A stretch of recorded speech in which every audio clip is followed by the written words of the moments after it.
Olivia Kang, a golf player, and Seyoung Chang, a tennis player. Thank you. I am Scoop reporter Eunice Debold, and these are my representatives from John F. Kennedy High School. Atasha Bautista, she plays soccer, and Jacoby Kinata, he plays football. Thank you. We are now opening the floor to questions.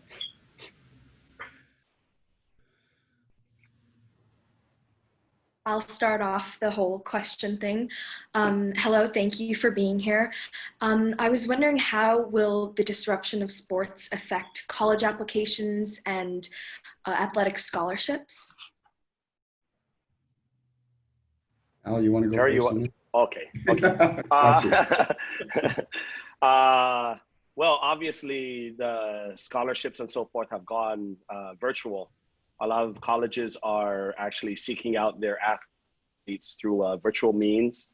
There are very few face-to-face, if there are any that I've heard of going on, but there are some virtual recruitment fairs that I've seen going out there. So a lot of our athletes will have to, our student athletes will have to utilize their creativity and actually reach out to coaches. This might actually be an advantage, I think, for Guam, because technically that's been one of the only ways our athletes could do that is through virtual means or through email and sending digital videos. So it kind of maybe might even out the par a little bit. But yeah, that's one of the ways it's changed. I think, yeah, I agree with Al. I've heard the same thing as far as the NCAA is concerned, including specifically concerning the athletes. They've been doing it virtually. This particular year, this school year, they honored more of the athletes coming in because they weren't able to, the review process was a little bit different. So they're a little more flexible in terms of the acceptance of athletes. So it opened up two more athletes, let's just say for now, because there wasn't sports. We'll see what happens as if and when the season progresses, the collegiate sports season. As for next year, it's still kind of early to tell, but I think that the people in the States are having the same challenges, the students, the athletes, and the States are having the same challenges that we face here on Guam. It's not unique to Guam. So I think that at the end of the day, as long as our students put their mind to it, the athletes, if they do have aspirations of playing college sports and they put their minds to it, they will stand the same chance that they've had in the past. I mean, we have challenges being geographically isolated, but we have the same opportunities that we've had in the past to excel in sports in college. May I ask a question? Yes.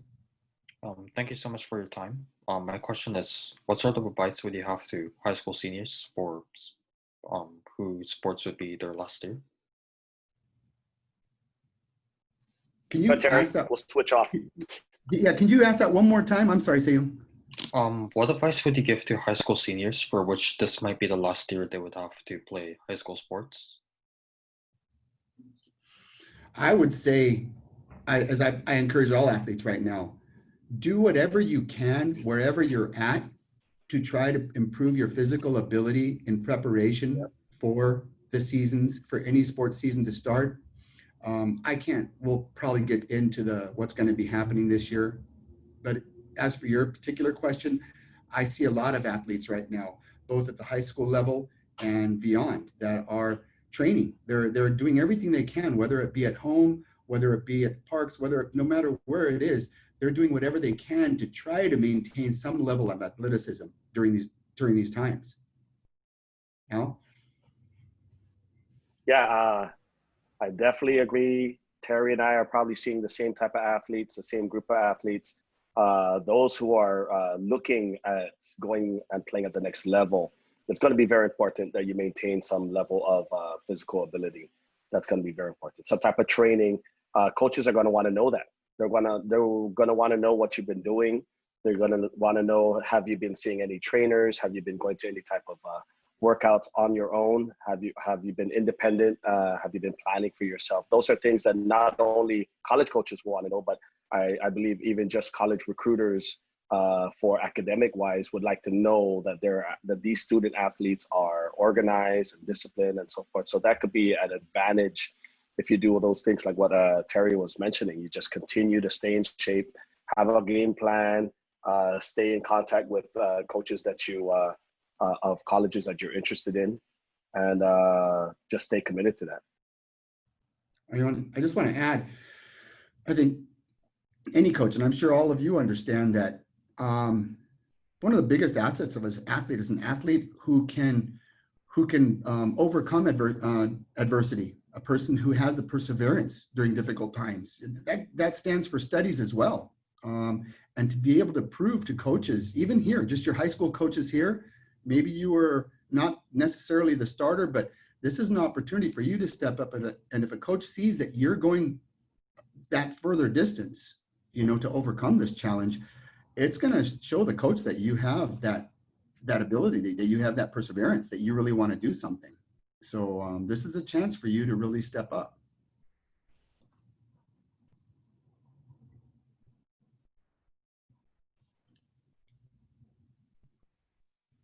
Thank you for your answers, Mr. Debold and Mr. Garrido. I wanted to ask, how will sports be conducted for this school year? Do you have a rough plan you could propose to us or pass on? You go first, Al. Okay, my earphones kind of switched off there. So can you go ahead and repeat the question, please? How will sports be conducted for this school year? Do you guys have a rough plan you could perhaps tell us? Do you have any idea what will happen to specific sports? Well, thanks for letting me go first, Terry. Okay, so, well, what a lot of people don't realize is, although IIAG and ISAA are two separate leagues at the moment, we both want the same thing. So we definitely have a plan. And I believe IIAG is probably doing the same thing we're doing. We're holding out and waiting as long as possible without mentioning anything about canceling sports or doing any of the above until we actually hear that that's the last straw. We realize that there are student athletes out there, and we already affected the class of 2020. We kind of don't want to affect the class of 2021 as much as possible. And we have all types of different tentative plans. And I'm sure the IIAG has discussed this too. We have, what if we have only the last 2 months? What if we only have summer? Those are all questions that we've addressed, and what kind of things can we do for our athletes? That includes, and it's not limited to possible weekend tournaments or really shortened leagues, or just combines or jamborees where we can get all the kids together. Any type of solution that we can come up with. We're really waiting until the very last moment to make a lot of those decisions, because we really we want to wait as long as possible before ever having to cancel any of our sports. On the IIAG side, we, as with ISAA, we have our regular monthly meetings. We stay in close communication, all the schools. And I can tell you, as of our last meeting and from the meeting before that, we've committed our resources to proceed or to carry out sports at whatever point the government should allow. So, I want to make sure that all of the students understand on our side that the resources, the time, the coaches, the whatever we usually use towards sports, they're committed, as those sports will be played this year. All right. So nothing has been taken away yet. We are optimistic. I'm sure Al's optimistic that at some point, as he mentioned, at some level, we are going to have some type of interscholastic season. It's a moving target. We wish we could have started in August. We wish we could have started in September. We couldn't. So we need to, again, it's the same as, these are adverse situations that we need to adjust to. And as with the athletes, we need to try to develop a sports season or anticipate something that'll work out for the students. We don't want to take anything away. Right now, on the IIAG side, we came up with a schedule at the start of the school year that we were going to use. Obviously, that didn't work, so we had to make adjustments. And now we're looking at pushing those sports. We haven't discussed removing any sports yet. We've discussed shortening seasons and perhaps starting November, we'll see what happens. If that doesn't work, we'll have to look at December, January, and we'll continue to adjust. I can't guarantee that certain sports won't be eliminated. We just don't know that yet. But one thing that's fortunate for all of you is that, well, most of the athletes is that we have some fantastic sports federations out here. We have, I mean, they're proven, they're very good, and they've helped develop a lot of very talented athletes, whether it's GFA, GVC, the Guam volleyball. I mean, you have wrestling. There's a lot of sports out there. And I think that one of the things I think ISAA and IIAG are going to probably have resort doing is working with those organizations, as he said, whether it be tournaments, whether it be weekend play, that we work with them to create some type of interscholastic season for this coming school year, for this year. But again, I think it's not just the school team. There are resources out there right now, and we have partners in the sports industry or in the sports community on Guam that we can work with.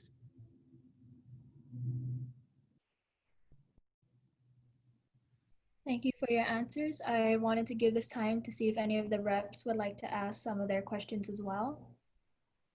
Yes, half a day directors, my question is, what factors into your general outlook for both programs? As in, what conditions do you observe before making a final decision about high school sports this academic year? Thank you.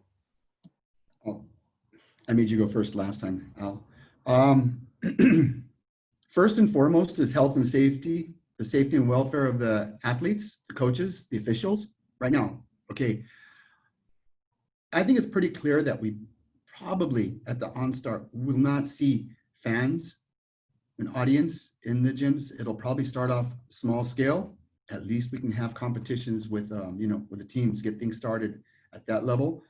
And right now on the IIAG, and I'm sure on the ISAA side, our plans, our focus right now is really on developing our return to play guidelines, which would be how exactly, from the moment you arrive at the school, at the venue, how do you go in? What safety precautions are we going to take? From to the point of the disinfecting yourself, cleaning, doing everything we can to keep them safe and separated. And then all the way leading up to the game time. And that there's a lot of work in there because we're talking about the officials, the players, the coaches, and what type of rules and restrictions or guidelines, regulations we're going to have concerning the athletes before they get to the venue or even during practices. Because I'm sure you and your team, if you're practicing safe measures because you really want to play, you want to kind of be assured that your opponents are doing the same thing. And it's going to take a lot of work on all of the student athletes' parts as well as their families to adhere to safe measures. In other words, it's a sacrifice. You're going to have to stay at home. You're going to have to avoid the family parties, even when the stay-at-home order is lifted, if you want to play sports, because you're going to have to help protect your team. And you're going to have to help protect your opponents if you want to continue to play. Because as we've seen so far, if one case comes up, they kind of put a stop to everything, So we want to do everything we can to show that we can do this. And that's going to take a collective effort of all of the student athletes, the coaches, the administrators, everybody, because we want to make this work and we want to show the government, we want to show our leaders that, hey, we can do this. We're serious and we want to do this. So, that's basically where we're at right now.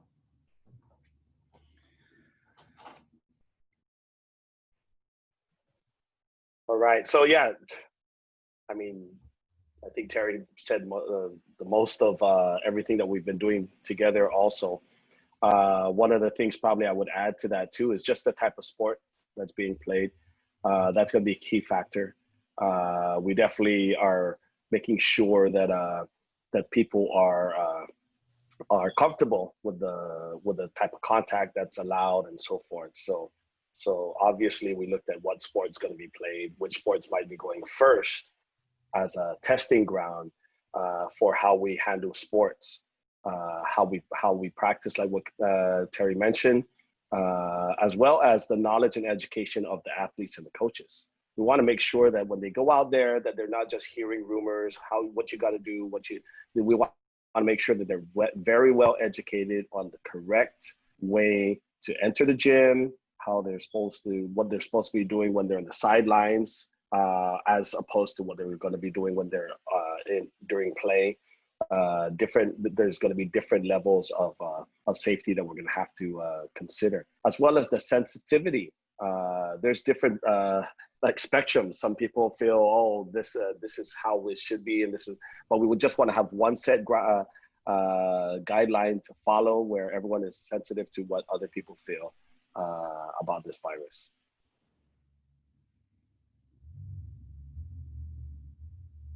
Thank you so much for your answers.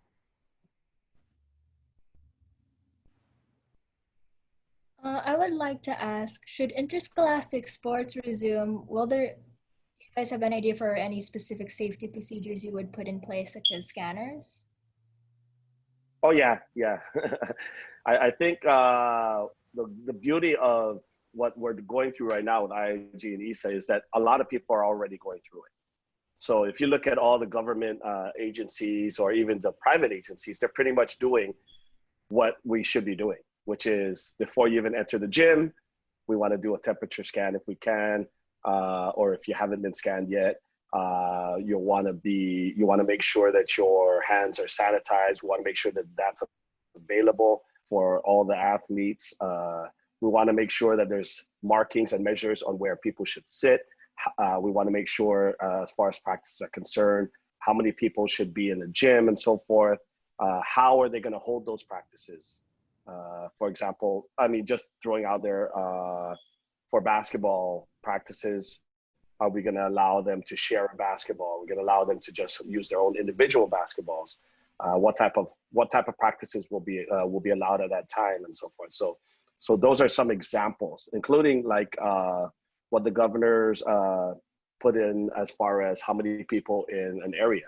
So previously it was 50 people, right? So we're already looking at if there's 50 people allowed. So we're going to look at how many people are allowed in this gym that will make sure that we follow that guideline and don't go over 50. So those are some of the considerations that we've been going through already. Terry. Yes, it's everything that he just said, but absolutely, there are guidelines, and there's also they've already started establishing some templates to work with. So let's say, for instance, the NFHS, which we all follow, which is the National Federation of High School.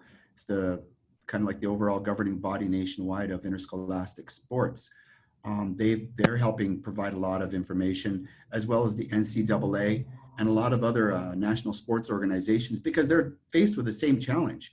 So it's not like we're having to create this whole program ourselves. We have some templates. We have a lot of good information we're receiving, education we're receiving on how to return to play. You'll hear that a lot, return to play. But we're receiving a lot of that information. And then at the end of the day, as with Al, we still have to present our return to play plan to the local government, because it has to be signed off. They have to agree that this is a safe method that's acceptable to them, and get their consent to go ahead and proceed. We just can't take it upon ourselves and say, yeah, we feel safe and we have all these safety measures, so we're going to do it. There has to be a sign off at the end of the day. But I think that it's definitely going to be a different experience this year.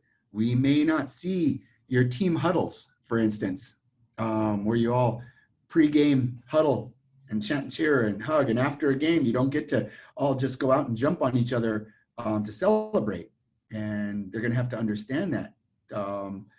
So even amongst teammates, you're probably going to have to remain separated when you're on the bench, or there's just going to have to be different ways for each of the sports to come up with safety measures. But yeah, definitely the students, like Al said, the athletes are really going to have to understand and be educated, as well as the coaches on the programs that we put together. Thank you. Hi, I have a question. Yeah. I was just wondering, since we aren't back to face-to-face would you guys like not be really entertaining the idea, or not entertaining the idea, would you guys not really start moving forward more forward into like getting started in sports until we go back to face-to-face learning? Does that make sense? Or oh, is it my turn? Oh, okay. So your question is, are we entertaining sports even though we're not back to face-to-face learning, or are you asking if when we get back, are we going to start entertaining sports? Is that correct?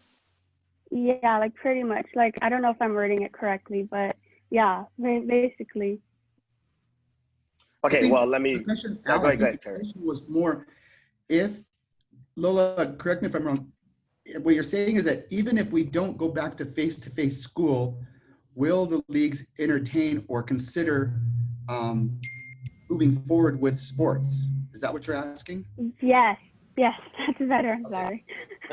Sorry Okay. about that. Thanks, Terry. Thanks. So Yeah. like Terry said, it all depends on the plan. It all depends on what plan and we have and if it gets approved. But because ISAA is tied directly to GDOE, realistically, I don't think there's any plan that we can put out there if we're not allowed to go back to school. Now, keep in mind that GDOE and maybe all the other schools might decide not to go back to face-to-face, even if the areas are opened up for them to go back. It could be a decision based on each individual school. It could be a decision by GDOE where the governor might say, okay, now we can go back and all that, and GDOE might just go ahead and make the decision that we're just going to continue online since we've been going on like this for a while. And that doesn't mean that we're not being allowed to have sports. So it's going to have to really be a combination of agreements and like what Terry said, a lot of working together with the government, with the public health, making sure that this is something that can actually happen safely. Because I mean, we can't repeat that often enough. It's really the safety of the athletes and the coaches that we're considering. You just don't want to put anyone at risk. Yes, that's true. On the IIAG side, like Al said, there's more complex issues, I think, with DOE because he is tied with DOE. It is government. At the private school level, each of the schools have a little, they have their own. As long as their plans are approved, they can move forward. So say, for instance, you'll see a couple of schools out there that were doing face-to-face at a limited level until the stay-at-home order. And so at the same level, we treat interscholastic sports perhaps a little bit differently, but as a league, we have to get the government's clearance before we can proceed. So let's say, for instance, if we say that we're not going to have more than 25 people in a gym to play basketball. Okay, we're going to limit the rosters. We may not have 15 people sitting on each bench. The coaches might have to limit it to 10 people on each side. And we follow those guidelines. The government might consider, and if we have the plans, we would present it and say, can we go ahead and proceed, let's say, for instance, with volleyball or basketball, and here's our plan.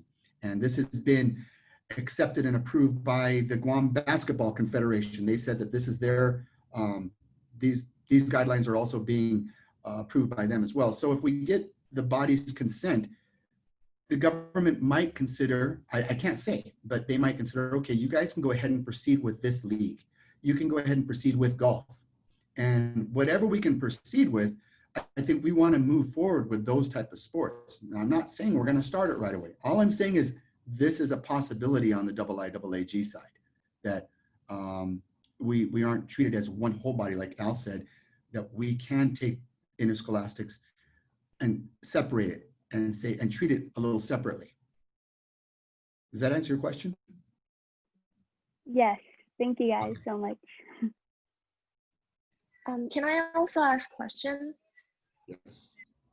At what government PCorp will sports be allowed? I don't That's a really good question, Olivia. I don't think that there is necessarily a PCorp level that's going to distinguish the ability to play or not to play sports. I mean, from what we've seen, even during PCorp 3, they were not allowing contact sports. They weren't allowing groups of more than, let's say, for example, 20 people, or depending on the limitations. Unfortunately, I don't think we can directly, I don't think the PCorp level directly corresponds with our ability to proceed with the interscholastic sports. I think it's going to be more on us being able to present a plan. Again, it goes back to a safe plan, and hopefully that'll hopefully be accepted by the public health officials. Yeah, definitely. That's a very good answer. As an example, what Terry was saying, PCorp 3, they weren't allowing contact sports. They were allowing running. They were allowing tennis. They were allowing, so those were some of the things that would have been considered. But then again, at PCorp 3, there were certain limitations that might not allow sports itself. So it really won't be wrapped around what level that might be. If we get to PCorp 4, I'm thinking that's normal. So then that might be, to answer your question, that might give us a better opportunity, but it still might not guarantee some sports. As students, as student athletes, I just want to say one thing. You know, interscholastics have been around the United States for over 100 years. I don't know if you guys are aware of this, but it's been around since the 1860, actual interscholastic sports. On Guam, well, people look at, they view these things as extracurricular, but I think Al will agree that, and all of you will agree, it's not extracurricular. Just because it's away after school, because you don't get graded, interscholastic sports plays a big role in the overall development of the students. And it's very important that students have the opportunity to play sports, interscholastic sports. It develops you. It takes care of your health. And I think we have to make sure that our leaders understand, our school leaders, our government leaders understand how important interscholastic sports is. And it's going to take your voice to support both our leagues' efforts in trying to get sports back and installed again, to get things back up and running in a safe manner, just assuring them that you're all going to comply and that you support any efforts to get sports back up. It's going to take everybody's effort, because if it's just Al, myself, asking the government, please let us play sports, we don't carry the weight. So we really need your support on this. Yeah, I'm glad that you brought that up, Terry. Definitely, sports just fulfills so many different things. You know, we're talking about the emotional and mental health of our students and our athletes, and just exercise and so forth in particular.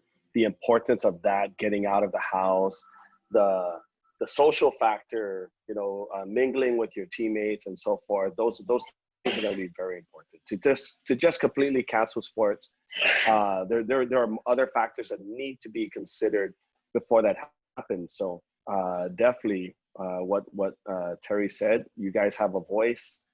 It would be important that you guys do speak on behalf of the student athletes, if you can, about the importance of sports. As long as the safety factors are all put in, it should be considered.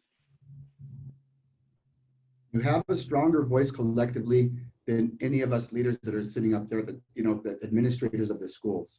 You have the population. So if you want to play sports, if your heart's into it, get with your teammates, get with your classmates, be vocal about it. I mean, of course, we're going to have to be safe, but at the end of the day, we have to prove that this is a very important matter for us.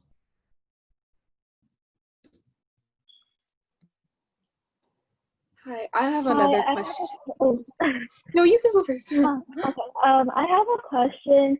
If we do continue sports, what sports will be available to us? Do you guys have like a plan, like which sports will be played first and then the second half?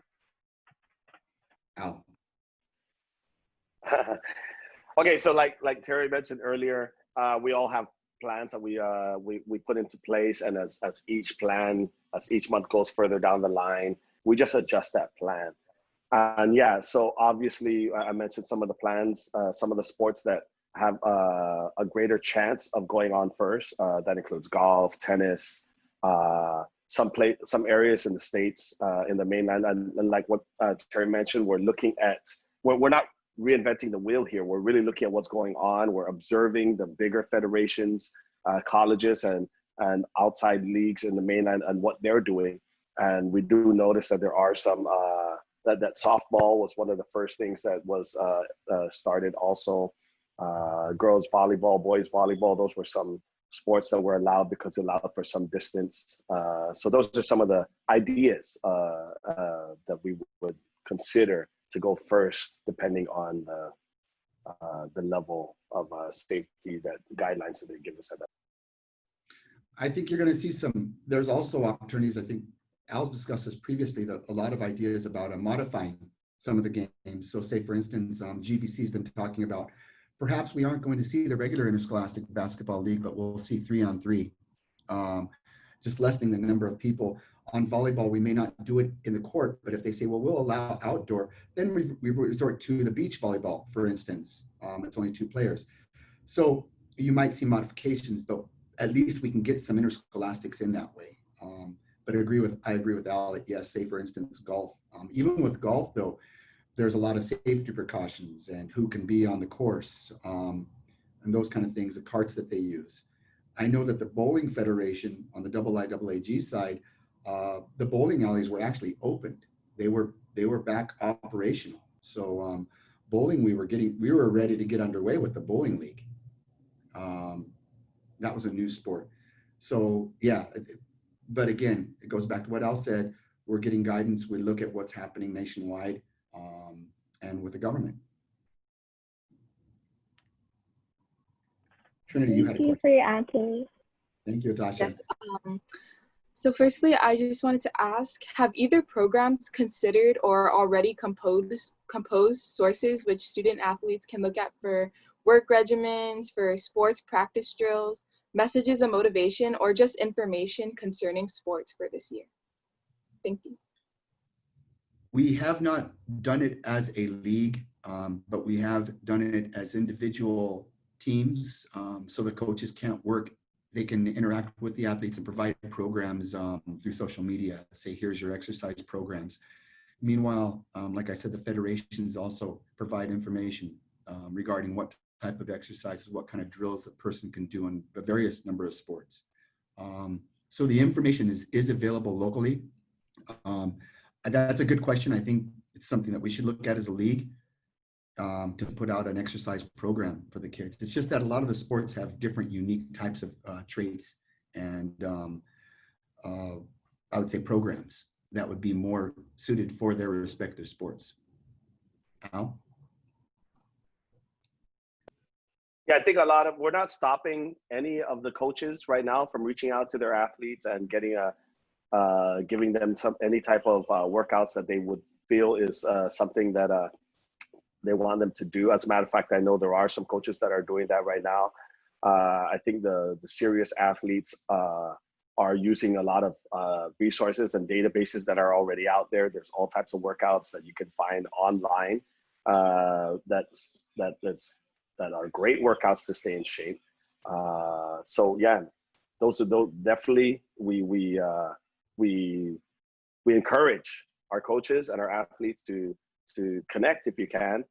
You don't have to be face to face. You can get together still virtually and go over what type of workouts you want your athletes to be doing in preparation for when sports start up again. I would like for it to be noted that we have already exceeded our time, so this will be our final question. Hi, okay. I'm so sorry. No, you can go. So from my question is, even through our current PCorp level, can students still hold practices outdoors with proper safety measures? Thank you. Is it you or me, Al? I think it's you. Okay, I'll go. As of right now, given the current PCorp situation, outdoor group exercise is not allowed, unfortunately. So I think outdoor individual exercise is allowed right now. I've seen people, like say for instance, at the Harmon Sports Complex, the Data Sports Complex, outdoor walk, even in Tumon, those kind of places.